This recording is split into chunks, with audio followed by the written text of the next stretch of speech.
Bismillahirrahmanirrahim. Assalamualaikum warahmatullahi wabarakatuh.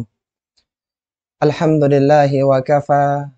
Wassalatu wassalamu ala nabiyil mustafa wa ala alihi wa ashabihi wa man iktafa amma ba'du. Akhwati fillah, rahimani wa rahimakunallah. Alhamdulillah, kita bersyukur kepada Allah Subhanahu wa taala yang mana kita kembali dipertemukan di salah satu taman di antara taman-taman surga, yaitu di majelis ilmu yang mulia. Ketika ada seorang akhwat yang dia dimudahkan untuk hadir di majelis-majelis keilmuan, maka merupakan itu sebuah pertanda bahwasanya Allah Subhanahu wa taala menghendaki untuknya kebaikan. Sebagaimana Rasulullah sallallahu alaihi wasallam bersabda, "Man yuridillahu bihi khairan yufaqihu fid din." Barang siapa yang Allah kehendaki kebaikan untuknya, niscaya Allah Subhanahu wa taala akan pahamkan dia di dalam urusan agama. Seorang yang meluangkan waktunya untuk hadir di majelis ilmu, maka Allah Subhanahu wa taala akan berikan ketenangan untuknya. Allah Subhanahu wa taala akan meliputi dengan rahmatnya, dan Allah Subhanahu wa taala akan membanggakan dia di tengah-tengah para malaikatnya. Maka beruntunglah bagi seorang muslimah yang Allah Subhanahu wa taala mudahkan baginya untuk hadir di majelis-majelis keilmuan. Akhwati fillah rahimani wa rahimakunallah. Sebagaimana kita ketahui bahwa setiap yang bernyawa pasti merasakan kematian. Allah Subhanahu wa taala tidak akan menangguhkan kematian seorang apabila telah datang waktu kematiannya. Allah Subhanahu wa taala berfirman, وَلَا يُؤَخِّرَ اللَّهُ نَفْسًا إِذَا جَاءَ أَجَلُهَا وَاللَّهُ خَبِيرٌ بِمَا تَعْمَلُونَ. Kata Allah Subhanahu wa taala, Allah sekali-kali tidak akan menangguhkan kematian seseorang apabila telah datang waktu kematiannya. Dan Allah Subhanahu wa taala Maha mengenal terhadap apa yang kalian kerjakan. Seorang tidak mengetahui di manakah dia akan meninggal dunia. Sebagaimana Allah Subhanahu wa taala berfirman, "Wa ma tadri nafsun bi ayyi ardin tamut. Innallaha alimun khabir." Tidak ada seorang pun yang mengetahui di bumi manakah dia akan meninggal dunia. Sesungguhnya Allah Subhanahu wa taala Maha mengetahui lagi Maha mengenal.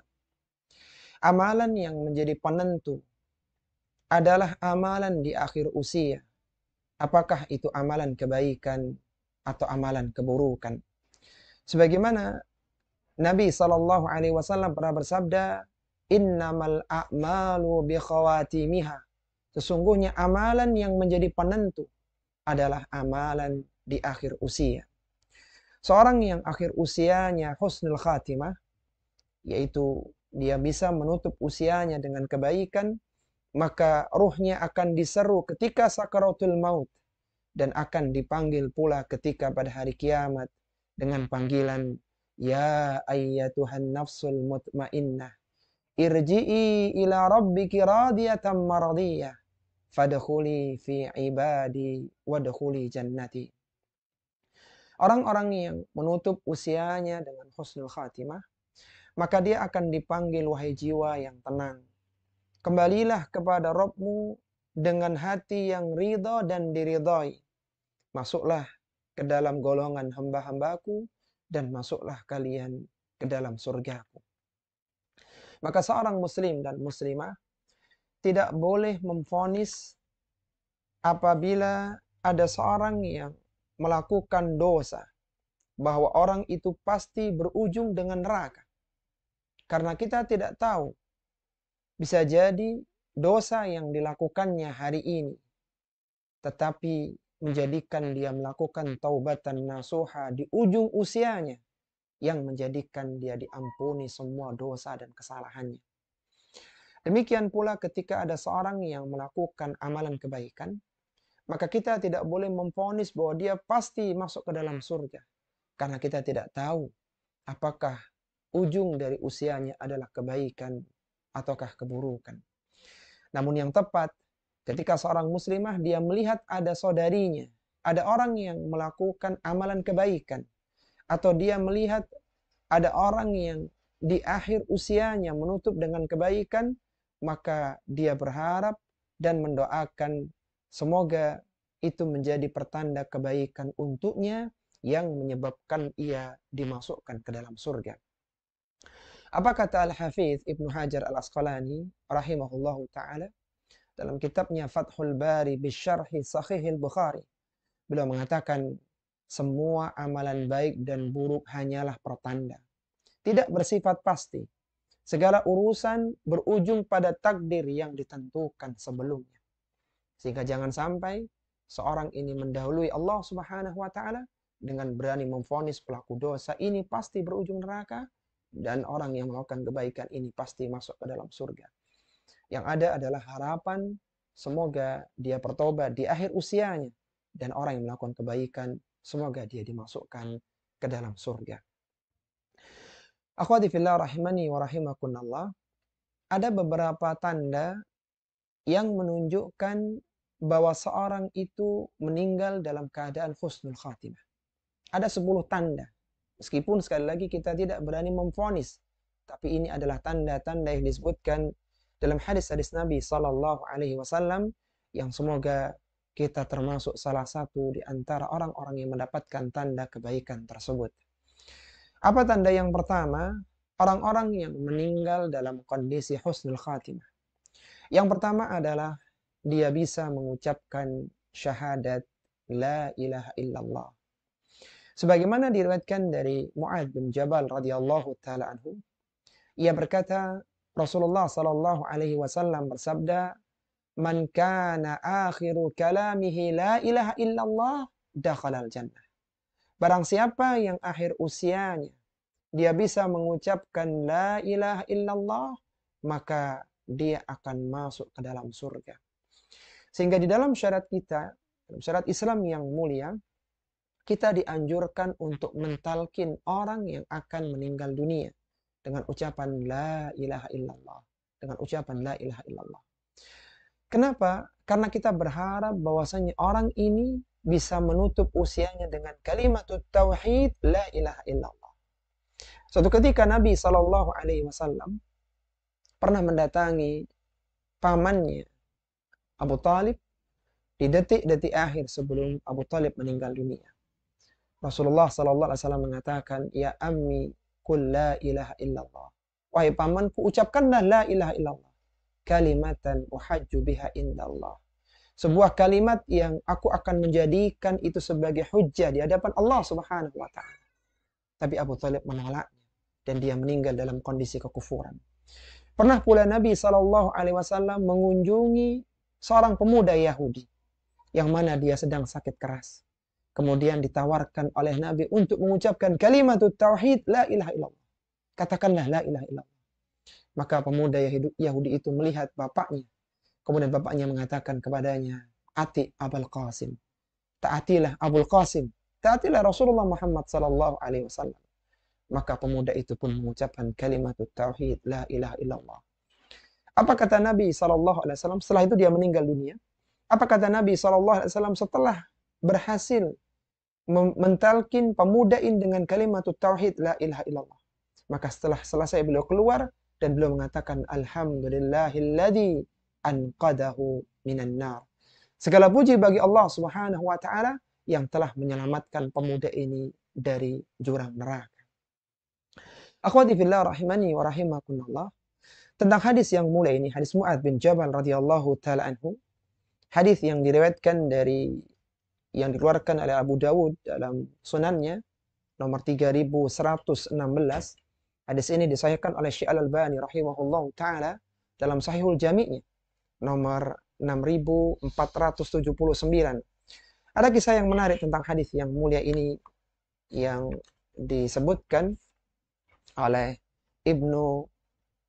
yang disebutkan oleh Abu Zur'ah, yang disebutkan oleh Ibnu Abi Hatim Ar-Razi. Dia mengisahkan bahwa Abu Zur'ah Ar-Razi adalah seorang ulama ahlul hadis.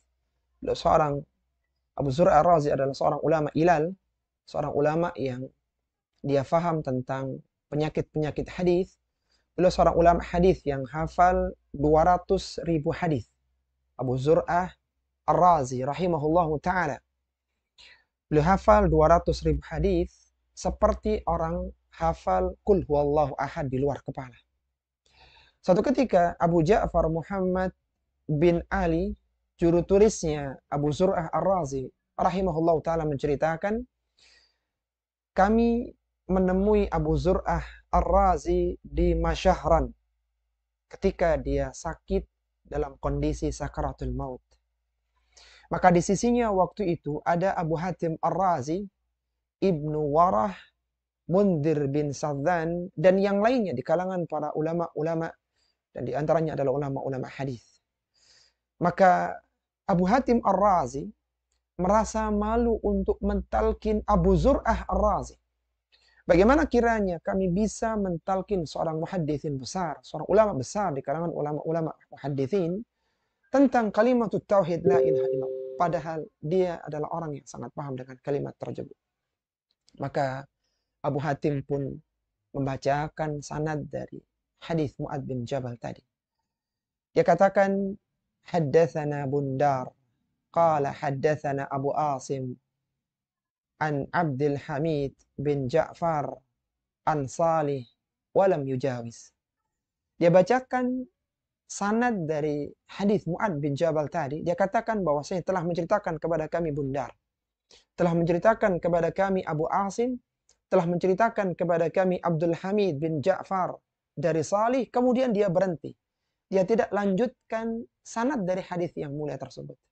Maka Abu Zur'ah Ar-Razi rahimahullahu ta'ala dalam kondisi sakaratul mautnya, dan beliau adalah seorang yang hafal 200.000 hadis di luar kepala, maka dalam kondisi sakaratul maut yang lemah itu, beliau mengatakan, haddatsana Bundar qala haddatsana Abu Asim qala haddatsana Abul Hamid an Salih bin Abi Arib an Katsir bin Murrah an Mu'adz bin Jabal qala Rasulullah sallallahu alaihi wasallam, man kana akhiru kalamihi la ilaha illallah dakhala al-jannah thumma tufiya rahimahullah. Abu Zur'ah Ar-Razi rahimahullah ta'ala menyebutkan sanad hadis itu dengan lengkap.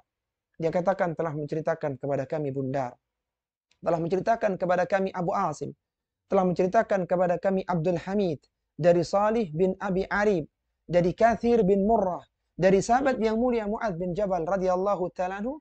Dia mengatakan Rasulullah sallallahu alaihi wasallam bersabda, man kana akhiru kalamihi la ilaha illallah dakhala al-jannah. Barang siapa yang akhir usianya dia ucapkan la ilaha illallah, maka dia akan masuk surga. Kemudian Abu Zur'ah Ar-Razi rahimahullah ta'ala menghembuskan nafas terakhirnya. Beliau meninggal dunia di penghujung tahun 264 Hijriyah. Ini sebuah kisah yang sangat menakjubkan, bagaimana seorang yang alim, dia dimudahkan oleh Allah Subhanahu wa taala untuk mengucapkan kalimat tauhid la ilaha illallah. Yang benar akhwati fillah rahimani wa rahimakunallah, ketika mentalkin itu dengan mengucapkan kalimat la ilaha illallah, bukan dengan mengucapkan kalimat Allah Allah Allah. Sebagian masyarakat kita karena takut seorang itu akan berhenti di kalimat la ilah, ya, maka dia hanya mentalkin Allah, Allah, Allah saja. Dan ini pendapat yang kurang tepat ya.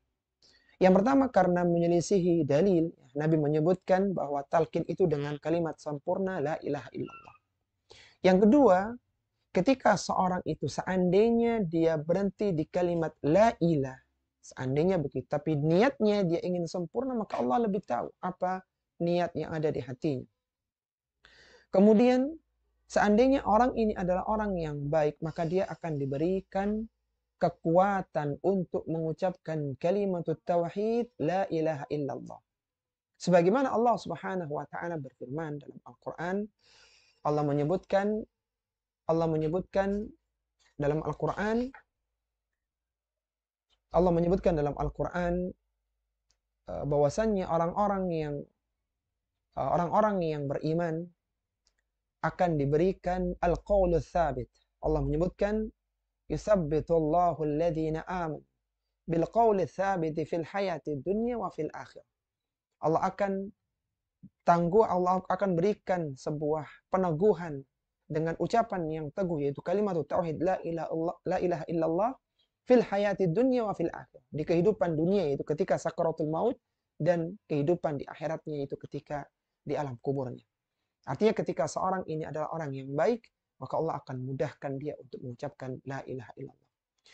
Kemudian yang berikutnya adalah ketika hanya ditalkin Allah, Allah, Allah saja, maka ini tidak sempurna. Karena orang-orang kafir, mereka juga meyakini adanya Allah Subhanahu wa Ta'ala. Tapi mereka tidak mentauhidkan Allah Subhanahu wa Ta'ala. Sebagaimana Allah Subhanahu wa Ta'ala berfirman dalam Al-Quran, "Wala in sa'altahum man khalaqas samawati wal ard la yaqulunna Allah." Seandainya engkau tanya kepada orang-orang kafir, siapa yang menciptakan langit dan bumi? La yaqulunna Allah. Sungguh benar-benar mereka akan mengatakan Allah Subhanahu wa Ta'ala. Tapi keyakinan itu tidak memasukkan mereka ke dalam Islam. Jadi kembali lagi bahwa talqin dengan kalimat tauhid la ilaha illallah, dan seorang yang mengucapkan la ilaha illallah di akhir usianya, maka itu pertanda bahwa dia akan dimasukkan ke dalam surga. Kemudian tanda yang kedua, orang yang meninggal dalam kondisi husnul khatimah adalah dia meninggal dengan keringat di dahinya. Ini menunjukkan beratnya kematian yang sedang dihadapinya. Dan ini menjadi pelebur dosa-dosanya. Rasulullah Sallallahu Alaihi Wasallam bersabda, "Al-mu'minu mautu bi'arakil jabin." Orang-orang yang beriman, dia meninggal ditandai dengan keringat yang ada di dahinya. Dia menahan sakitnya sakaratul maut. Dengan sakit itu, maka Allah Subhanahu wa Ta'ala mengampuni dosa-dosa dan kesalahannya. Nabi SAW di detik-detik akhir sebelum meninggal dunia, beliau mengatakan, "Inna lil mauti sakarat." Sesungguhnya pada kematian itu ada sekaratnya. Ada saat-saat yang berat keluarnya roh dari jasad. Dan itu merupakan kondisi yang berat. Sehingga keluarlah keringat di keningnya, dan dengannya Allah Subhanahu wa Ta'ala mengampuni dosa dan kesalahannya. Kemudian tanda yang ketiga, orang yang meninggal dalam kondisi husnul khatimah adalah meninggal pada malam atau siang hari Jumat. Yang meninggal pada malam Jumat atau pada siang hari Jumat. Sebagaimana Rasulullah Sallallahu Alaihi Wasallam bersabda, "Ma min muslimin yamutu yaumal jum'ati aw lailatal jum'ati illa waqahu Allahu fitnatal qabri." Kata Nabi Sallallahu Alaihi Wasallam, tidaklah ada seorang muslim yang dia meninggal dunia pada hari Jumat atau pada malam Jumat, illa waqahu Allahu fitnatal qabri, kecuali Allah menjaganya, Allah melindunginya dari fitnah kubur. Dan biasanya orang-orang yang meninggal di hari Jumat, maka dia akan disalatkan oleh kaum muslimin dalam jumlah yang banyak, karena kaum muslimin selesai menunaikan sholat Jumat, sehingga banyak orang-orang yang mendoakan dan memohonkan syafaat untuknya. Kemudian tanda yang keempat, di antara tanda-tanda kematian husnul khatimah adalah meninggal dunia dalam keadaan ribat. Ribat yaitu berjaga-jaga di perbatasan wilayah kaum muslimin ketika terjadi peperangan antara kaum muslimin dengan orang-orang kafir. Orang-orang yang berjaga-jaga di perbatasan negeri, yang kalaulah ada musuh datang, maka dialah yang pertama kali menghadapinya, maka orang yang seperti ini mendapatkan keutamaan yang luar biasa. Sebagaimana Nabi Shallallahu Alaihi Wasallam menyebutkan tentang keutamaan beribat, menjaga perbatasan wilayah ketika terjadi peperangan. Rasulullah Shallallahu Alaihi Wasallam bersabda, "Ribatu yaumin wa lailatin khairun min siyami syahrin wa qiyamihi." Seorang yang berjaga-jaga di perbatasan wilayah pertempuran sehari semalam saja, khairun min siyami syahrin wa qiyamihi.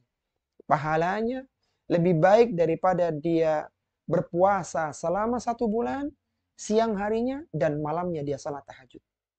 1 hari berjaga-jaga di perbatasan negeri ketika terjadi peperangan, pahalanya lebih besar daripada orang yang berpuasa di siang harinya 1 bulan dan salat malam selama 1 bulan. Wa in mata jara alaihi amaluhu alladhi kana ya'maluhu ujri'a. Dan ketika dia meninggal dunia, terbunuh ketika ribat itu, maka akan dituliskan pahala amalan yang biasa dia lakukan. Ketika ribat misalnya dia sempat baca Al-Quran, maka dia akan tuliskan pahala baca Al-Quran. Ketika ribat misalnya dia sempat salat duha, zikir pagi petang, maka pahala itu akan terus mengalir untuknya. Wa ujriya alaihi rizquhu, dan mengalir rizki untuknya. Wa aminal fattan, dan dia akan diselamatkan dari fitnah kubur. Artinya dia tidak akan ditanya oleh malaikat munkar dan nakir. Kemudian yang kelima, di antara tanda-tanda husnul khatimah adalah orang yang mati syahid di medan peperangan. Seorang yang mati syahid di medan peperangan memiliki beberapa keutamaan. Sebagaimana Rasulullah SAW bersabda, "Lisyahidi indallahi sittu khisalin." Orang-orang yang mati syahid berperang di jalan Allah Subhanahu wa taala meninggal sebagai seorang syuhada, maka dia akan mendapatkan 6 keutamaan. Apa itu? Yughfaru lahu fi awwali duf'atin min dami. Dia akan diampuni dosanya sejak tetesan darahnya yang pertama.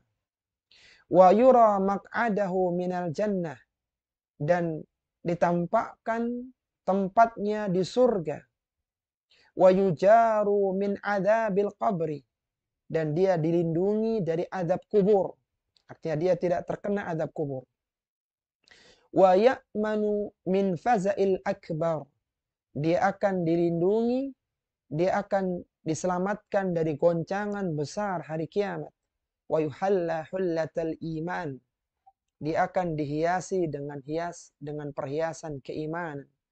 Wa yuzawwajul huril ain, dia akan dinikahkan dengan bidadari. Wa yushaffa'u fi sab'ina insanan min aqaribihi, dia akan diberikan kesempatan untuk memberikan syafaat kepada 70 orang dari kalangan kerabat. Orang yang mati syahid ini memiliki banyak keutamaan, yang salah satunya menunjukkan dia meninggal dalam kondisi husnul khatimah. Namun seorang yang mati syahid yang memiliki hutang, maka hutangnya tetap tidak bisa terlunasi dengan mati syahid. Kata Nabi SAW, yughfaru kulla syai' illa ad-dain. Allah akan mengampuni dosa orang-orang yang meninggal dalam kondisi syahid kecuali dia punya hutang. Artinya hutangnya tidak bisa dianggap lunas. Kemudian yang keenam, akhwati fillah, rahimani wa rahimakumullah, di antara tanda-tanda orang-orang yang meninggal dalam kondisi husnul khatimah adalah meninggal karena ta'un, karena wabah, atau meninggal karena tenggelam, radang selaput dada, sakit perut, meninggal karena terbakar, tertimpa reruntuhan, dan wanita yang meninggal dunia saat melahirkan. Sebagaimana Rasulullah SAW bersabda, "Asy-syahadatu sab'un siwal qatli fi sabilillah." Mati syahid itu ada 7 selain meninggal di jalan Allah Subhanahu wa taala, selain meninggal sebagai seorang syuhada. Apa itu? Kata Nabi SAW, al-matanunu syahid. Al-mat'unu syahid. Orang yang meninggal karena ta'un, maka dia adalah syahid. Wal ghariku syahid. Orang yang meninggal karena tenggelam, maka dia syahid. Wasahibu dhatil jambi syahid. Orang yang meninggal dunia karena radang selaput dada, maka dia syahid. Wal mabtunu syahid. Orang yang meninggal karena penyakit di perutnya, maka dia syahid. Wasahibul hariki syahid. Orang yang meninggal karena tertimpa runtuhan, maka dia syahid. Walladhi yamutu tahtal hadmi. Orang yang meninggal karena terbakar syahid. Walladhi yamutu tahtal hadmi syahid. Dan orang yang meninggal karena tertimpa runtuhan, maka dia mati syahid. Wal mar'atu tamutu bijum'in syahid. dan wanita yang meninggal dunia ketika melahirkan anaknya dan anaknya masih dalam perutnya, maka dia meninggal dalam kondisi syahid. Kemudian yang ketujuh, di antara tanda-tanda husnul khatimah adalah meninggal karena penyakit TBC dan wanita yang meninggal dunia saat nifas. Kalau tadi dalam poin ke-6 meninggal dunia karena melahirkan, kalau sekarang mungkin dia melahirkannya itu masih dalam kondisi amannya, kemudian ketika nifas, misalnya terjadi infeksi atau pendarahan, kemudian dia meninggal di masa nifas itu, maka itu juga termasuk tanda-tanda kematian yang baik. Rasulullah Shallallahu Alaihi Wasallam bersabda, al-qatlu fi sabilillahi azza wa jalla syahadah. Orang yang meninggal di jalan Allah itu adalah syahid. Wa ta'unu syahadah. Meninggal karena ta'un, karena wabah itu juga syahid. Wal ghariku syahid. Meninggal dunia karena tenggelam juga syahid. Wal batanu syahadah. Orang yang meninggal karena sakit yang ada di perutnya juga syahid. Wan nufasa'u yajurruha waladuha bisarrihi ilal jannah. Dan wanita yang meninggal dunia karena nifas, ya, dan orang yang meninggal dunia saat nifas, maka anaknya akan menariknya dengan tali pusarnya ke surga. Wal ghariku wasillu, demikian pula orang yang meninggal karena terbakar dan juga orang yang meninggal karena penyakit TBC yang menjangkiti paru-parunya. Kemudian yang kedelapan adalah terbunuh dalam rangka membela hartanya, terbunuh dalam rangka membela keluarganya, agamanya, jiwanya, atau membela haknya yang diambil secara zalim. Sebagaimana Rasulullah Sallallahu Alaihi Wasallam bersabda, "Man kutila duna malihi fahuwa syahid." Barang siapa yang terbunuh dalam rangka membela hartanya, dia diambil hartanya oleh orang, kemudian dia merebutnya dan terbunuh ketika memperebutkan itu, maka dia syahid. Wa man kutila duna ahli fahuwa syahid. Barang siapa yang terbunuh dalam rangka membela, melindungi keluarganya, maka dia adalah syahid. Wa man kutila duna dinihi fahuwa syahid. Barang siapa yang terbunuh karena mempertahankan agamanya, maka dia syahid. Wa man kutila duna damihi fahuwa syahid. Barang siapa yang terbunuh karena mempertahankan jiwanya, maka dia syahid. Dalam riwayat yang lainnya disebutkan, man kutila duna madlamatihi fahuwa syahid. Barang siapa yang terbunuh dalam rangka membela haknya yang diambil secara zalim, maka dia pun mati dalam kondisi syahid. Kemudian yang kesembilan adalah meninggal dunia dalam keadaan beramal salih. Meninggal dunia sedang membaca Al-Quran, meninggal dunia sedang salat, meninggal dunia sedang berpuasa, meninggal dunia sedang hadir di majelis keilmuan, dan demikian seterusnya, maka itu pertanda bahwa dia adalah meninggal dalam kondisi husnul khatimah. Rasulullah Sallallahu Alaihi Wasallam bersabda, "Idza aradallahu bi'abdin khairan ista'malahu." Kalaulah Allah Subhanahu wa taala menghendaki kebaikan bagi seorang hamba, ista'malahu, niscaya Allah akan pergunakan hamba tersebut. Faqila kaifa yasta'miluhu ya Rasulullah? Para sahabat bertanya, bagaimana Allah Subhanahu wa taala mempergunakannya wahai Rasulullah?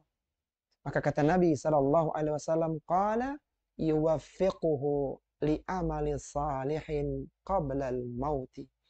Allah akan berikan taufik kepadanya. Allah akan membimbingnya untuk melakukan amalan-amalan salih sebelum dia meninggal dunia. Jadi Allah tuntun, Allah bimbing, dia melakukan amalan kebaikan, dan dia meninggal dalam kondisi melakukan amalan kebaikan itu. Kemudian yang terakhir, di antara tanda-tanda husnul khatimah adalah mendapatkan pujian manusia ketika meninggal dunia. Dan pujian yang kita maksudkan adalah pujian yang jujur dari kaum mukminin, yang orang itu tahu tentang kondisi orang yang meninggal dunia, dan orang itu adalah orang yang salih. Artinya ketika seorang itu tidak tahu kondisinya, maka tidak masuk dalam hadis yang akan kita bacakan ini. Jadi orang yang memberikan persaksian itu memang orang yang tahu kondisi orang yang meninggal, dan dia jujur, ya tidak dipaksa, dan orang itu adalah orang yang baik. Sebagaimana dikisahkan dari Anas bin Malik radhiyallahu taala anhu, marra 'ala Nabi sallallahu alaihi wasallam bi janazatin. Lewat di hadapan Nabi sallallahu alaihi wasallam sebuah jenazah. Fa'athna 'alaiha khairan, maka spontan para sahabat memuji jenazah tersebut dengan kebaikan.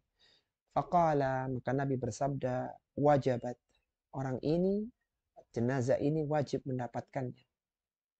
Thumma marra bi ukhra, kemudian datanglah jenazah yang lainnya. Fa'athna 'alaiha syarran, spontan para sahabat pun menyebutkan keburukan-keburukan orang ini. Au qala ghaira dzalik, atau dia tidak, atau para sahabat tidak menyanjung jenazah tersebut.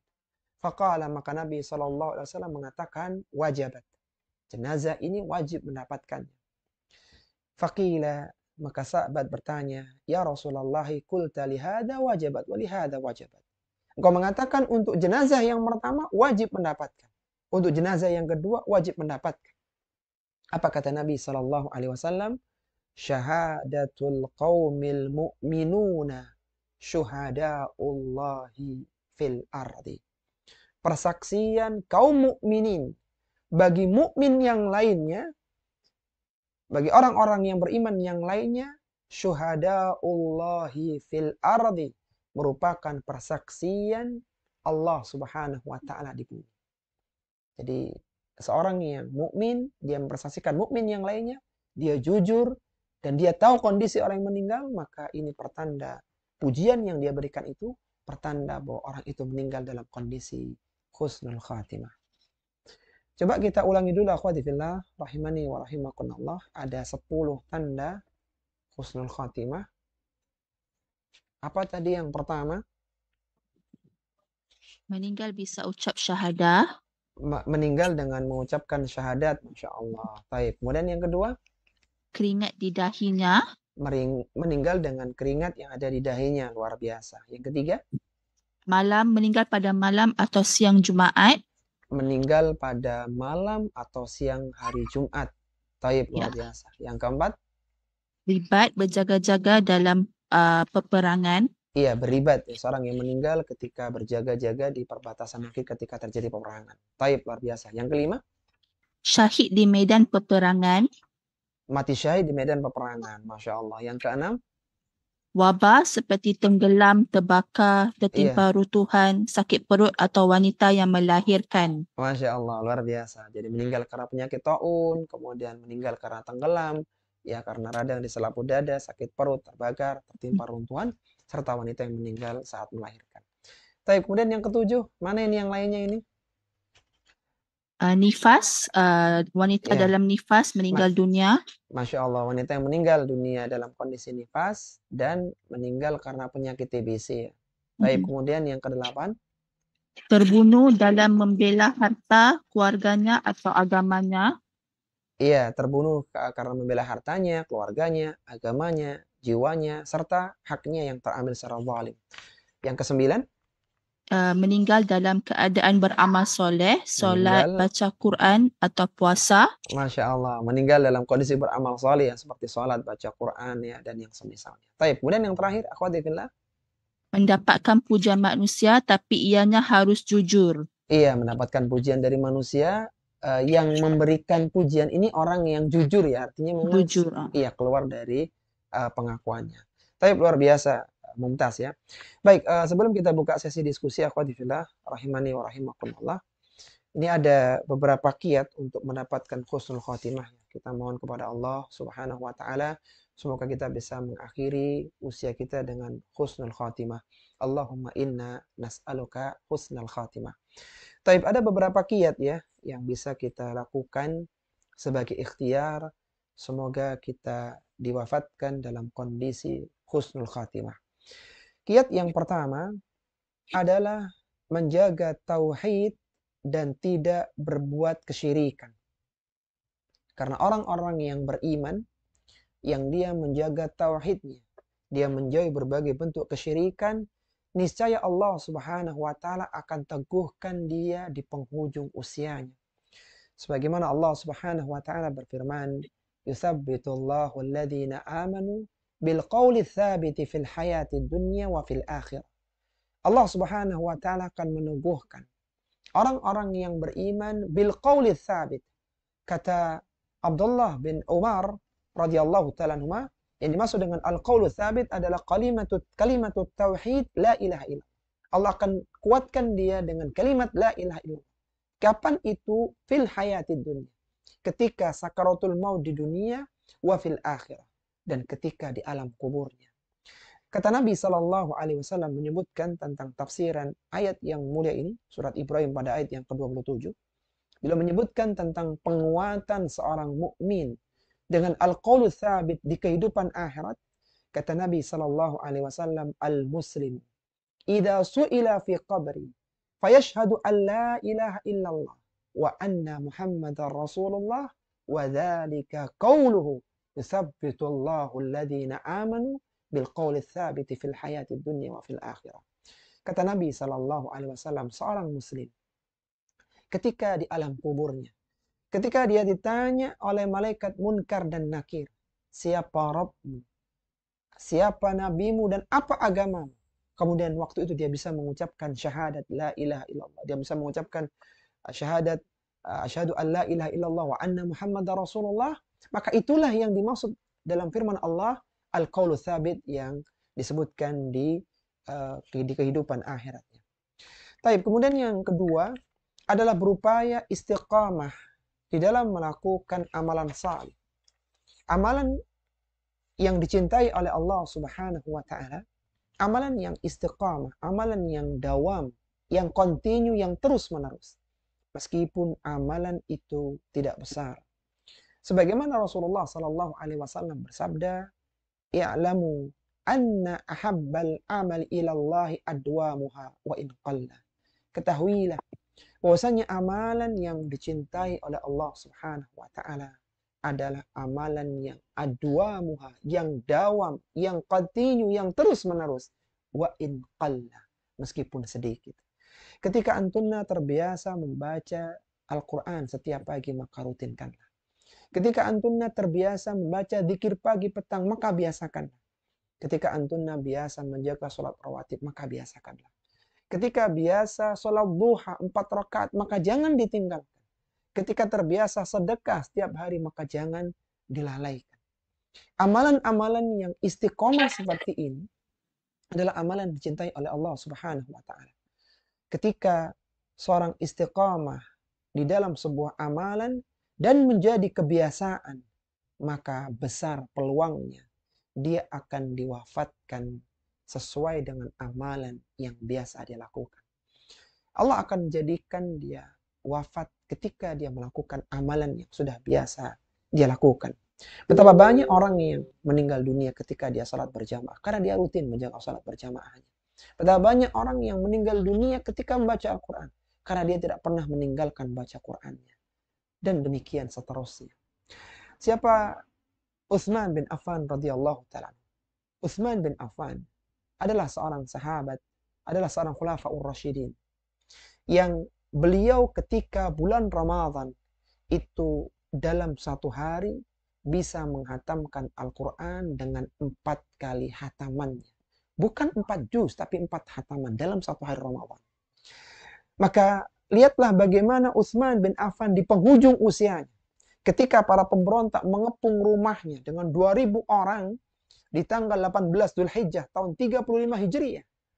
Mereka memanjat rumah Utsman dan membunuh Utsman beramai-ramai. Dan Utsman ketika itu sedang membaca Al-Quran. Apa kata Utsman bin Affan radhiyallahu ta'ala? Karena cintanya dia dengan Al-Quran, beliau mengatakan, man law taharat qulubuna ma syabi'at min kalamillah.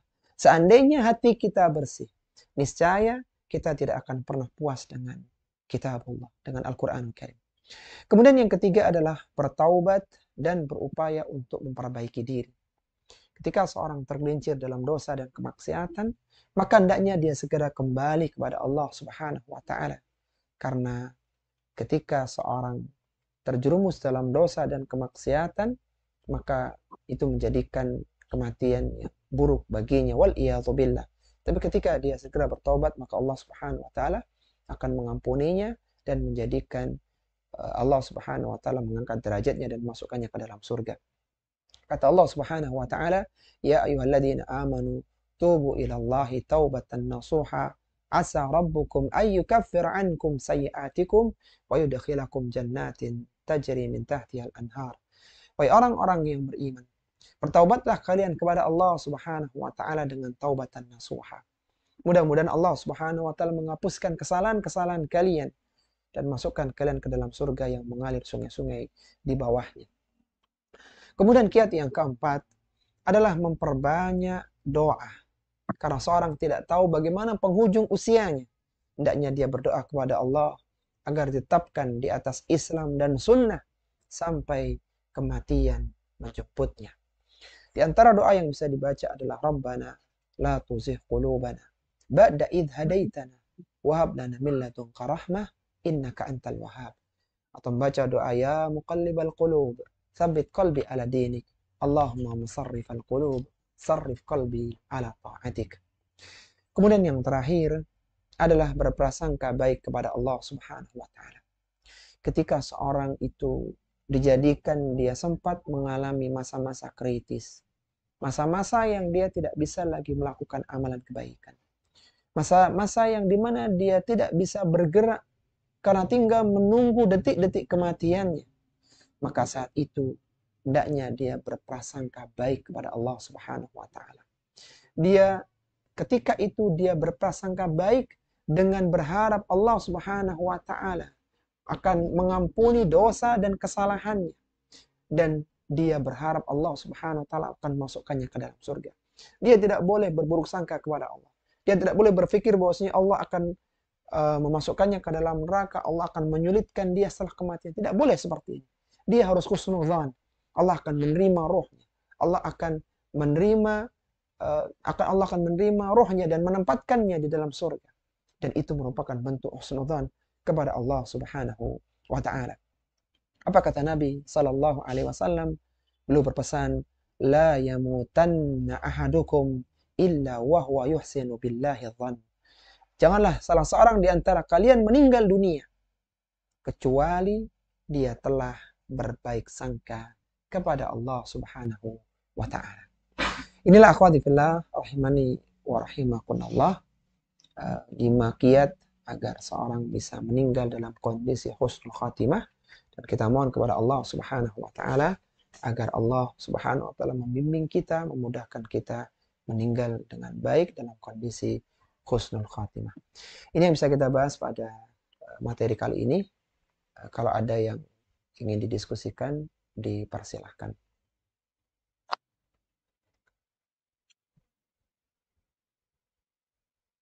Baik, silakan mungkin yang ingin bertanya, raise hand. Assalamualaikum Ustadz. Waalaikumsalam warahmatullahi. Silakan dari Ummu Hurairah ya, dari UK ya. Vira dari dari Vira. Tafadhol, Iya. tafadhol. Masya Allah. Iya. Karena yang resen dari Ummu Hurairah tadi. Bu Vira dari mana, Bu? Oh, maaf. Saya tinggal di Saudi, Ustadz. Masya Allah. Di Jeddah. Di daerah Dammam, Ustadz. Di Dammam, Masya Allah. Tafadhali. Nah, tafadhali, silakan. Ya. Saya cuman mau nama suratnya Ustadz tadi yang waktu Ustadz pembuka di awal tentang Allah tidak sekali-kali tidak akan menangguhkan kematian. Saya pengen tahu Qur'annya surat apa dan ayat apa. Kemudian sama yang tidak seorang pun tahu di bumi mana ia akan meninggal. Saya ingin tahu surahnya dan ayatnya, itu aja Ustadz. Masya Allah, luar biasa. Dari Dammam ya. Suratnya itu di surat Al-Munafikun ayat 11, Bu. Yang pertama, kemudian tadi surat Luqman ayat 34. Wa ma tadri nafsun bi ayyi ardin tamut.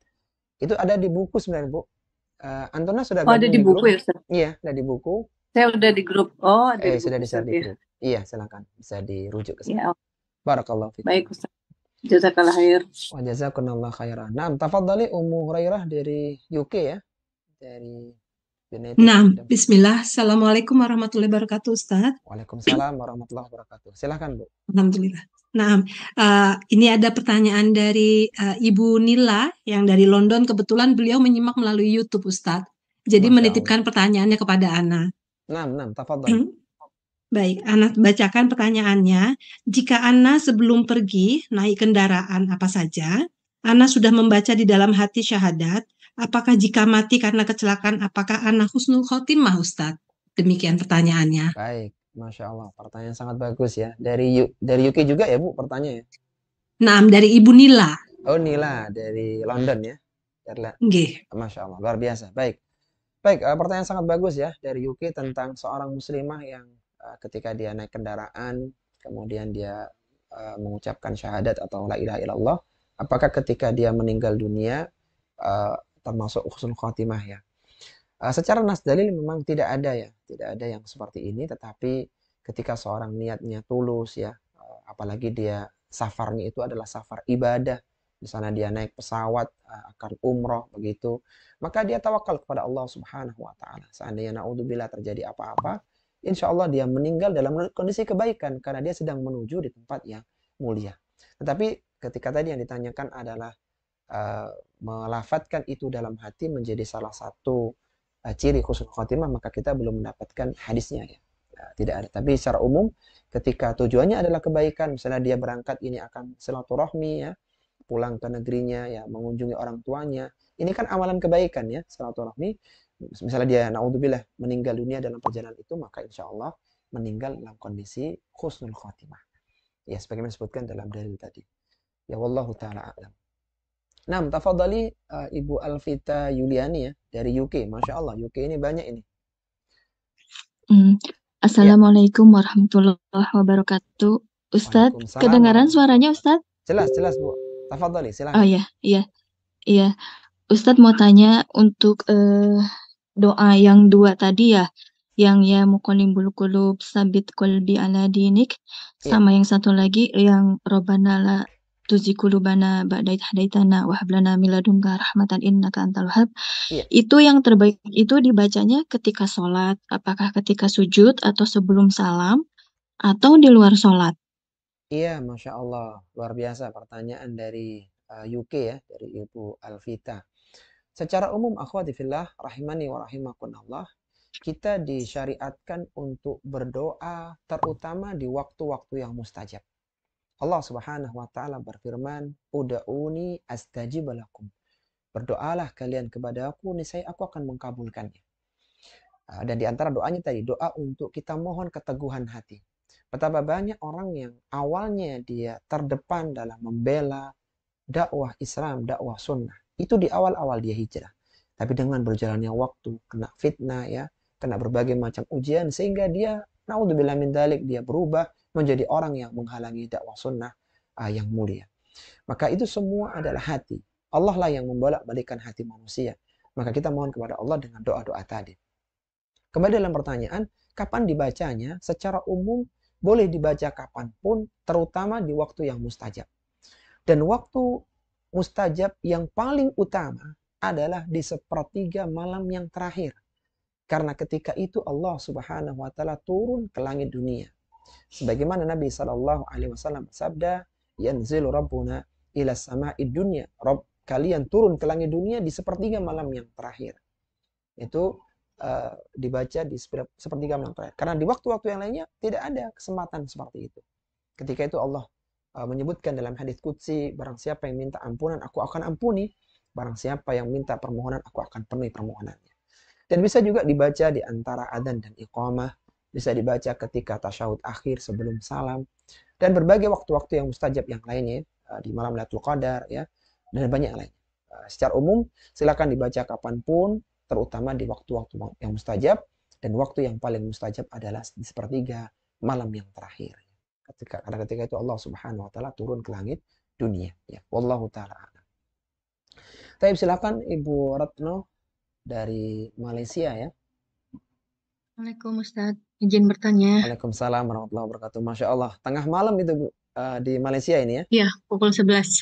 Luar biasa. Taib, tafadhali.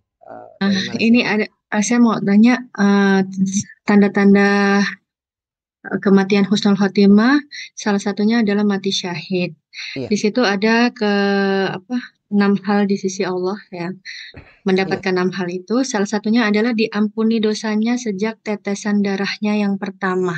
Maksudnya pertama ini pada saat terluka atau bagaimana Ustaz? Iya, baik, Jazakallah. insyaallah. Wa jazakumullah khairan. Pertanyaan sangat bagus dari Malaysia ya. Jadi yang dimaksud dengan sabda Nabi sallallahu alaihi wasallam, yughfaru lahu fi awwali duf'atin min damihi, dia akan diampuni dosanya sejak tetesan yang pertama sejak dia berperang.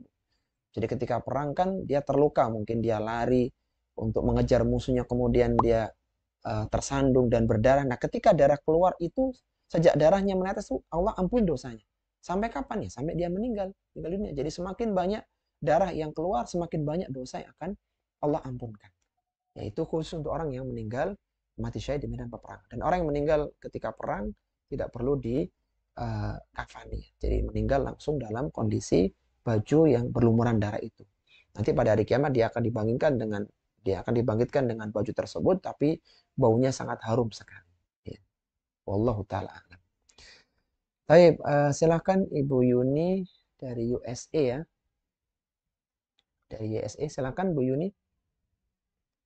Ya, Assalamualaikum warahmatullahi wabarakatuh, Ustaz. Waalaikumsalam warahmatullahi wabarakatuh. Naam, tafadhali. Ya, ini saya ada pertanyaan dari anak saya, Ustaz. Jadi melihat kondisi peperangan di Palestina dan Israel ini, anak saya bertanya, apakah semua kaum muslimin dan muslimat yang di sana meninggal karena peperangan itu, terutama anak-anak, apakah mereka anak-anak langsung masuk surga? Kemudian, apakah kaum muslimin dan muslimat yang meninggal dalam peperangan itu semuanya bisa dikategorikan dalam keadaan husnul khotimah, Ustaz? Itu saja. Masya Allah. Wa jazakumullah khairan. Pertanyaan sangat bagus dari USA ya. Baik, akhwati fillah rahimani wa rahimakumullah. Secara umumnya seorang yang meninggal karena berperang dengan orang-orang kafir, maka itu adalah tanda kebaikan. Tetapi yang tadi kita sebutkan di awal, tidak diperbolehkan seorang muslim dan muslimah ini mentakyin bahwa fulan ini pasti dia masuk surga. Ini tidak diperbolehkan. Karena seorang tidak tahu niatan di balik itu. Seorang tidak tahu bagaimana kondisi detik terakhir ketika dia meninggal dunia. Kita masih ingat, akhwati fillah rahimani wa rahimakumullah, hadis yang sangat panjang tentang 3 golongan yang pertama kali Allah lemparkan ke dalam neraka. Siapa mereka ini? Yang pertama disebutkan oleh Nabi SAW adalah seorang yang meninggal dalam kondisi perang melawan musuhnya. Ketika Allah tanya, kenapa engkau meninggal dalam kondisi, kenapa engkau berperang? Kata dia, aku ingin menegakkan kalimat-Mu ya Allah. Kata Allah, kadzabta, engkau dusta. Engkau berperang karena ingin disebut sebagai seorang pahlawan, seorang pemberani. Dan manusia telah menyebut itu untukmu. Dan dia pun dilemparkan ke dalam neraka. Kemudian datanglah orang yang kedua, yang mana dia menjadi orang yang alim. Dia belajar ilmu agama, dan dia ajarkan, dia sebarkan kepada manusia. Maka Allah tanya, apa yang kau lakukan dengan ilmu itu? Kata dia, aku sebarkan ilmumu ya Allah. Kata Allah, kadzabta, engkau dusta. Engkau belajar ilmu agama karena ingin dianggap sebagai orang alim. Maka dia pun dilemparkan ke dalam neraka. Kemudian datangkan orang kaya. Engkau apakan kekayaan yang aku berikan kepadamu? Disebutkan aku sumbang ini, aku sumbang itu. Kata Allah, kadzabta. Engkau menyumbang ini, membantu di sana karena ingin dianggap sebagai seorang dermawan. Dan 3 orang tersebut dilemparkan ke dalam neraka. Disebutkan pula dalam riwayat hadis Bukhari, ada seorang yang menjadi bintang lapangan di peperangan. Dia menjadi pahlawan yang luar biasa di medan peperangan. Maka sahabat pun mempersaksikan orang ini masuk ke dalam surga. Tapi Nabi mengatakan tidak, dia dalam neraka. Maka ada salah seorang sahabat yang mengikutinya. Ternyata orang ini dia berperang dengan sangat luar biasa dan luka sangat banyak di tubuhnya. Dan dia tidak sabar dengan sakit yang diderita dengan luka-luka yang sangat banyak. Kemudian dia letakkan pedangnya di jantungnya dan ditusukkan ke pedang tersebut. Sehingga dia meninggal dalam kondisi bunuh diri. Maka orang yang itu mengatakan, sadaqa Rasulullah sallallahu alaihi wasallam. Sungguh benar apa yang disabdakan oleh Nabi sallallahu alaihi wasallam. Ini semua adalah nas-nas dalil yang menunjukkan bahwa tidak diperbolehkan seorang muslim dan muslimah memastikan bahwa fulan pasti surga, fulan pasti surga, fulan pasti neraka. Kecuali yang sudah dipastikan oleh Allah Subhanahu wa taala dan Rasulnya. Misalnya 10 sahabat yang dijamin surga, maka pasti mereka di surga. Abu Bakar fil jannah, Umar fil jannah, semua pasti surga. Yang disebutkan oleh Nabi Sallallahu Alaihi Wasallam. Adapun yang selainnya maka kita tidak boleh memastikan hal tersebut. Yang ada adalah harapan. Semoga mereka ini menjadi seorang yang mati syahid ini menjadikan kematian itu husnul khatimah dan menjadikan mereka dimasukkan ke surga Allah Subhanahu wa taala. Wallahu taala a'lam. Nah, tafadhali Ibu Yunisa ya dari Pakistan, Masya Allah. Dari Pakistan Bu ya, Ibu Yunisa.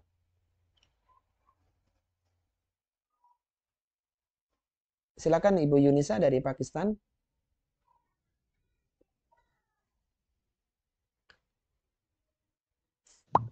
Taib. Iya, mungkin kalau belum. Oh iya, suaranya belum terdengar Bu Yunisa.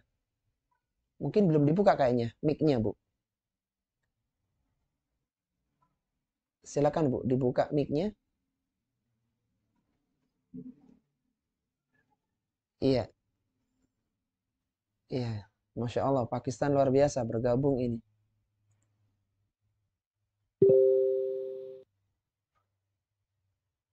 Oh, suara Ana tidak terdengar ya. Yang lainnya gimana Ibu-ibu? Akhwati fillah rahimani wa rahimakumullah. Suaranya jelas ya? Suaranya Jelas Ustadz, Ustaz. jelas Ustadz. Alhamdulillah. Mungkin sinyalnya Bu, yang di Pakistan ya. Mungkin sinyalnya. Baik, kita persilakan Ummu Ammar, tafadhali. Ummu Ammar dari USA ya, Masya Allah. Ummu Ammarin banyak membantu kita, luar biasa. Tafadhali Ummu Ammar.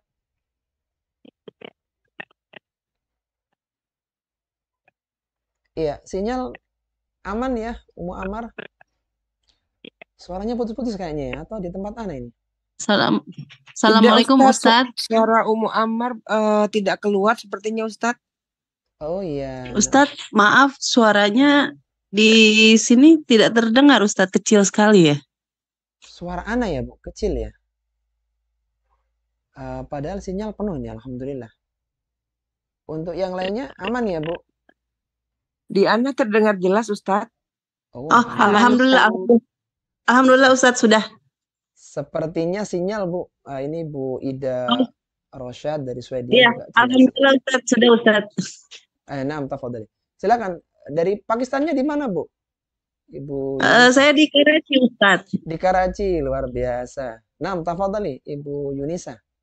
Ini sedang Ustadz, saya mau tanya. sebentar, Gimana Bu. Ustadz? Saya penasaran Ya. ini. Di Karachi sekarang jam berapa Bu? Di Karachi sekarang jam 7.58 Ustadz. Malam hari. Hampir jam. Iya, malam hari Ustadz. Oh, malam hari. Nah, tafadhali silakan. Kita sudah jam 10 ini, Bu ya. Silakan Bu Yunisa. Tafadhali. Iya. Ustadz, saya mau tanya ini Ustadz. Ada yang bilang kalau kita sudah dihukum dengan misalkan penyakit stroke yang sudah 8 tahun, 9 tahun, itu ada yang bilang itu dosa udah terampuni, terus dia meninggal, itu apa termasuk husnul khotimah atau bagaimana Ustaz? Baik, Masya Allah. Pertanyaan sangat bagus ya dari Pakistan ya. Nah, akhwati fillah rahimani wa rahimakumullah. Ada sebuah hadis dari Nabi Sallallahu Alaihi Wasallam yang menyebutkan bahwa ma yusibul muslimin min nasabin wala wasabin wala hammin wala ada hatta syaukati yushaqudha illa kafarallahu biha min khataya. Kata Nabi Sallallahu Alaihi Wasallam, tidak ada sesuatu yang menimpa kaum muslimin, baik itu berupa kelelahan, keletihan, gangguan, penyakit, hatta syaukati yushaquha, sampai pun duri yang menusuk kakinya, illa kafarallahu biha min khataya, kecuali Allah akan mengampuni dosa dengan penyakit itu. Kita bisa bayangkan akhwati fillah rahimani wa rahimakumullah, bahwa kalaulah tusukan duri saja itu bisa menghapuskan dosa. Tusukan duri yang tidak berdarah ya. Jadi misalnya ada seorang yang menggunakan sendal kemudian terkena tusukan duri. Sakitnya itu menghapuskan dosa. Lelahnya seorang bekerja menghapuskan dosa. Itu saja menghapuskan dosa. Apalagi penyakit-penyakit yang misalnya tadi disebutkan stroke ya, dan yang lainnya, tentunya banyak dosa yang Allah hapuskan. Sehingga semakin besar, semakin berat penyakit yang dia rasakan, akan semakin banyak dosa yang dihapuskan dan semakin tinggi atau semakin besar pahala yang akan dia dapatkan. Sebagaimana Rasulullah Sallallahu Alaihi Wasallam bersabda, Inna idhamal jaza ma idhamil bala. Sesungguhnya besarnya pahala dipengaruhi dengan besarnya ujian dan cobaan. Jadi secara umum ketika seorang sakit maka Allah Subhanahu wa taala mengampuni dosa dan kesalahannya. Sehingga ketika dia meninggal dunia, maka dia meninggal dalam kondisi telah terampuni semua dosanya. Adapun ketika tadi ya misalnya penyakit tertentu kemudian apakah tanda husnul khatimah, maka sependek yang kami tahu kami belum mendapatkan hadis tentang itu. Tapi ada hadis-hadis lain yang menyebutkan bahwa penyakit itu menjadikan seorang diampuni dosanya oleh Allah Subhanahu wa taala. Wallahu taala alam. Baik, nam tafadhali Bu Ida Rosyad ya dari Swedia. Iya, silakan Bu Ida.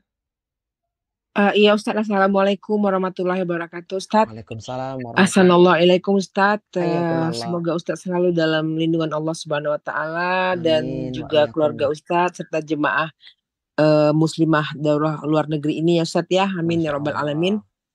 Amin ya rabbal Ustaz, alamin. Tafadhal. ini ada pertanyaan. Seperti diketahui kalau anak kecil yang meninggal yang belum balik akan bisa memberi syafaat atau menarik orang tuanya. Iya. Pertanyaannya, meninggal dalam situasi, apakah anak kecil yang meninggal dalam situasi tabrakan dan anak qadarullah anaknya itu di luar nikah, apakah itu juga bisa memberi syafaat kepada orang tuanya Ustadz Baik. di Iya. akhirat nanti? Taib, Masya Allah. Luar biasa pertanyaan dari Swedia ya. Ada satu hadis dari Nabi Sallallahu Alaihi Wasallam. Beliau Sallallahu Alaihi Wasallam bersabda, Al-ghulamu murtahanun bi aqiqatihi. Seorang anak itu akan tergadai atau tergantung dengan akikohnya. Kata Atha bin Abi Rabah dan ulama-ulama yang lainnya, yang dimaksud dengan tergadai adalah ketika anak itu meninggal dunia sebelum balik, dan dia sudah diselesaikan akikohnya, maka anak itu bisa memberikan syafaat kepada kedua orang tuanya. Itu yang dimaksud dengan tergadai. Kullu atau al-ghulamu murtahanun bi aqiqatihi. Artinya kembali dalam pertanyaan tadi, kapan seorang anak itu bisa memberikan syafaat ya? Ketika tadi dia meninggalnya sebelum balik, kemudian dia telah selesai akikohnya, maka dia bisa memberikan syafaat untuk orang tua. Termasuk tadi ya anak yang misalnya menikah lahir dari luar pernikahan, maka sama selama dia keturunannya kemudian dia meninggal sebelum balik dan sudah dibayarkan atau diselesaikan akikahnya, maka insya Allah anak itu juga bisa memberikan syafaat untuk orang tuanya, terutama untuk ibunya ya. Wallahu ta'ala a'lam.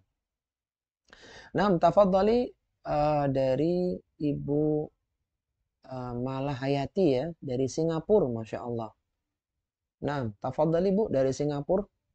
Assalamualaikum Ustaz. Waalaikumsalam warahmatullahi wabarakatuh. Tengah malam Bu Singapura sekarang Bu. Ya Ustaz, dah pukul 11.05 lebih. 11.06 minit. Luar biasa, luar biasa. Tafadhali, silakan dari Singapura. Okey, masya-Allah. Alhamdulillah dapat bergabung dekat ini grup ni, dapat ilmu masya-Allah bermanfaat. Alhamdulillah, alhamdulillah. Silakan Okey. Ibu. Ya Ustaz, nak tanya ni Ustaz. Okey, dengan boleh tak kita macam selalu minta mati dalam keadaan syahid gitu Ustaz? Baik, Masya Allah. Dalam solat dan gitu macam mana Ustaz kalau apa-apa yang ujian yang Allah kasih dengan kita boleh menghapuskan dosa kita ya. Memohon minta Allah hapuskan dosa kita lah yang lepas-lepas. Dan satu Ustaz, kalau misal kata ada keguguran 2 kali tapi dalam usia dalam 2-3 bulan gitu, apakah tu macam mana tu Ustaz, kira dalam keguguran yang kedua kali tu tapi masih 2-3 bulan itu kira macam mana Ustaz? Okey. Baik, Masya Allah, luar biasa. Okey, jazakallah khairan Ustaz, jazakallah khairan. Assalamualaikum. Waalaikumsalam warahmatullahi wabarakatuh. Masya Allah, dari Singapura ya. Tadi yang pertama ya tentang apa namanya tadi yang pertama, subhanallah. Tentang apa tadi Bu? Sepertinya satu-satu kayaknya. Doa iya, untuk doa minta mati syahid ya. syahid. Taib, teringat. Jazakumullah khairan. Baik, bolehkah seorang muslimah ini berdoa untuk minta diwafatkan dalam kondisi mati syahid? Boleh, akhwati fillah. Rahimani wa rahimakumullah. Meskipun mati syahid itu tidak harus di medan perangan ya. Disebutkan tadi oleh Nabi SAW seorang yang meninggal karena jatuh dari runtuhan ya, tertimpa runtuhan ya, kemudian terbakar, meninggal karena tenggelam, meninggal karena mungkin diare akut ya, penyakit di perutnya, meninggal karena nifas, semuanya itu mati syahid. Jadi mati syahid tidak hanya berperang di jalan Allah Subhanahu wa taala, dan itu tanda kematian yang baik ya. Baik, kemudian yang kedua tadi tentang terlupakan lagi, Bu. Gimana, Bu Malahayati? Yang kedua, Okey, kira yang kita banyak ujian yang siap. Allah beri itu Ustaz. Teringat. Iya, jadi yang anak meninggal usia 2 bulan keguguran, Bu ya? Iya, Bu, baik, insyaallah sudah. Iya Ustaz. Siap, sudah teringat. Keguguran dalam 2 kali, tapi kira perkahwinan pun tak berlangsung, dah berpisah, tapi kira apa yang kita alami waktu kita keguguran tu kira mudah-mudahan jadi pahala lah Ustaz Naam, amin, Allahumma amin. Baik, luar biasa, Bu. Iya, Bu, jadi semua musibah yang menimpa kaum muslimin ya, itu adalah menjadi penghapus dosa-dosanya dan meninggikan derajatnya di surga Allah Subhanahu wa taala. Jadi suatu ketika ya ada seorang sahabiah yang dia ini punya penyakit epilepsi. Dia datang kepada Nabi SAW untuk minta disembuhkan. Kita tahu doa Nabi adalah doa yang mustajab. Maka Nabi memberikan pilihan. Kalau engkau mau aku doakan kesembuhan, sembuh insya Allah. Tapi kalau engkau mau bersabar bagimu surga, engkau pilih yang mana?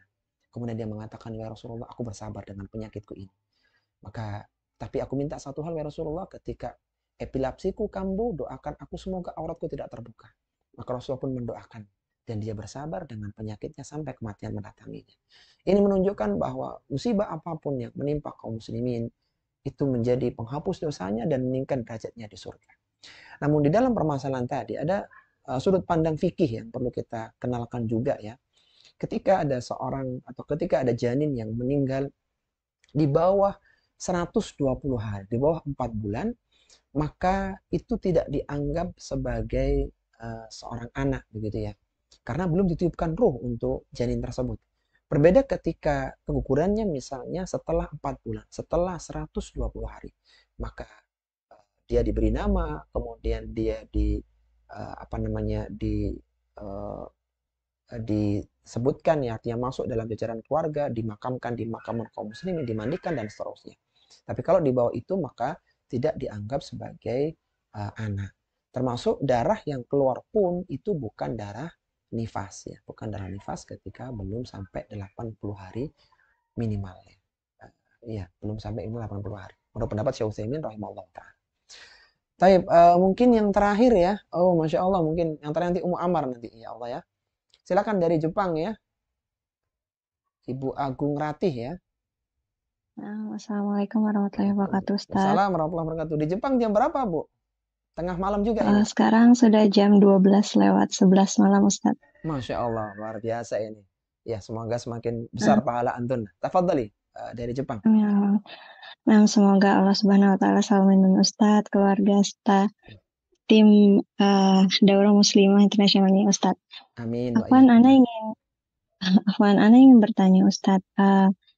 Kita kan insya Allah selalu berdoa ingin diwafatkan dalam keadaan husnul khotimah, Ustaz.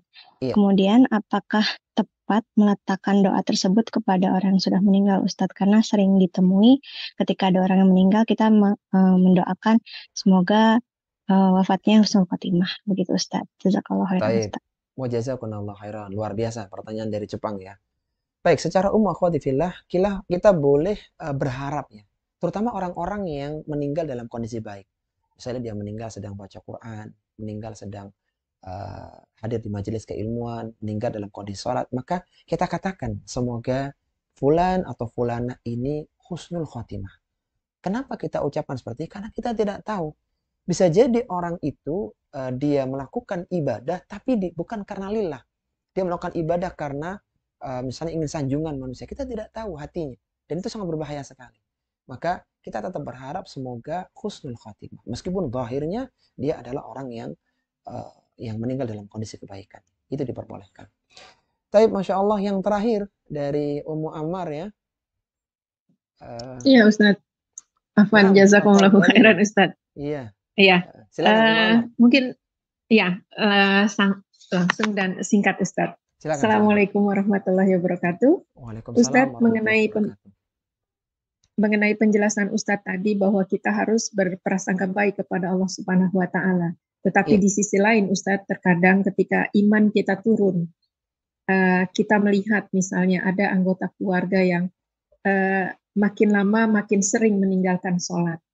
Terus kita bisa katakan jangan seperti itu, nanti meninggalnya jadi tidak baik.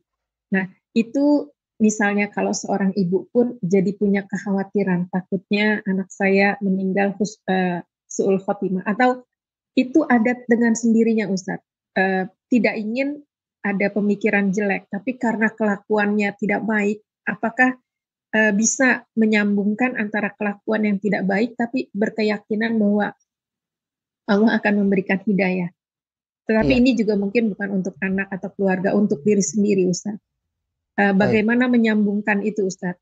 Karena kekhawatiran ketidaktaatan kepada Allah Subhanahu wa taala sepertinya tidak bisa mengantarkan kepada kebaikan di akhir hayat. Mohon pencerahannya, jazakumullahu khairan. Jazakumullahu khairan, Masya Allah. Pertanyaan sangat bagus dari USA ya. Tentang tadi ya, ketika seorang muslimah atau seorang muslim tergelincir dalam dosa, kemudian dia takut ya bahwa jangan-jangan dengan ini kematiannya menjadi buruk ya. Maka ada satu hadis dari Nabi Sallallahu Alaihi Wasallam ya. Ya, taib. Ada satu hadis dari Nabi Sallallahu Alaihi Wasallam yang menyebutkan ketika para sahabat datang yang mengeluhkan dengan dosa-dosa mereka, maka Nabi Sallallahu Alaihi Wasallam mengatakan, "Walladzi nafsi biyadihi, demi yang jiwaku berada di tangannya, laulam tudznibu la dhahaballahu bikum." Seandainya kalian tidak melakukan dosa, niscaya Allah akan binasakan kalian semuanya. Wala jaa biqaumin yudznibuna fayaghfiruna Allah fayaghfiru lahum. Dan Allah akan datangkan makhluk-makhluk yang baru yang mereka bisa melakukan dosa dan mereka meminta ampunan kepada Allah Subhanahu wa taala, Allah ampuni semua dosa-dosa mereka. Di sini sahih riwayat Muslim, ini menunjukkan bahwa muslim yang baik, muslimah yang baik bukanlah muslimah yang tidak pernah melakukan dosa. Tapi muslim dan muslimah yang baik adalah muslim dan muslimah yang ketika berdosa dia segera kembali bertobat kepada Allah Subhanahu wa taala. Sehingga yang tepat adalah ketika seorang tergelincir dalam dosa, maka ada kekhawatiran pada dirinya, jangan-jangan ini yang menjadikan penyebab su'ul khatimah di akhir usianya. Boleh ada kekhawatiran itu. Tapi ketika dia berada di ujung usianya, maka dia lupakan dosa-dosanya. Dia berharap ampunan Allah Subhanahu wa taala. Dia berharap Allah akan menerimanya. Allah akan menerima ruhnya. Allah akan masukkannya ke dalam surga. Meskipun dosa-dosanya sangat banyak sekali. Kita tahu ada seorang yang berpesan kepada keluarganya dalam hadis qudsi. Dia berpesan kepada anak-anaknya, wahai anak-anak, kalaulah aku meninggal dunia maka bakarlah jenazah. Kemudian taburkan abu jenazahku di lautan. Kemudian Allah Subhanahu wa taala datangkan orang ini pada hari kiamat. Kenapa engkau melakukan itu kepada engkau berbuat itu kepada keluargamu? Kata dia, karena takut kepadamu ya Allah. Aku punya dosa yang sangat banyak, aku takut bertemu denganmu. Ketakutan dia kepada Allah Subhanahu wa taala, khasyah ini menjadikan Allah mengampuni semua dosa-dosanya sehingga dia pun dimasukkan ke dalam surga. Kita bisa bayangkan betapa takutnya orang ini dengan dosanya sehingga dia minta agar jenazahnya dihilangkan. Tapi Allah Maha Kuasa dan Allah Maha Luas ampunannya. Sehingga yang tepat ketika seorang ini melakukan dosa, dia takut menjadi sebab su'ul khatimah, tapi ketika di ujung usianya dia banyak raja, harapan bahwa Allah akan berkenan mengampuni semua dosa dan kesalahannya meskipun dosanya sangat banyak. Karena ampunan Allah sangat luas kepada orang-orang yang beriman. Ini akhwati fillah rahimani wa rahimakumullah yang bisa kita bahas pada kesempatan daurah perdana kali ini. Silahkan setelah daurah ini bisa mengisi mengisi presensi ya. Kemudian besok pagi insya Allah kita akan buka sesi tanya jawab dan konsultasi. Antuna bisa bertanya baik itu tentang materi maupun tentang permasalahan agama yang lainnya dari mulai jam 5 sampai jam 15 waktu Indonesia bagian Barat. Tapi ana undur diri, jazakumullah khairan. Mohon maaf kalau ada hal yang kurang berkenan. Kita akhiri, subhanakallahumma wa bihamdika asyhadu an la ilaha illa anta astaghfiruka wa atubu ilaik wa akhiru da'wana anil hamdulillahi rabbil alamin. Wassalamualaikum warahmatullahi wabarakatuh.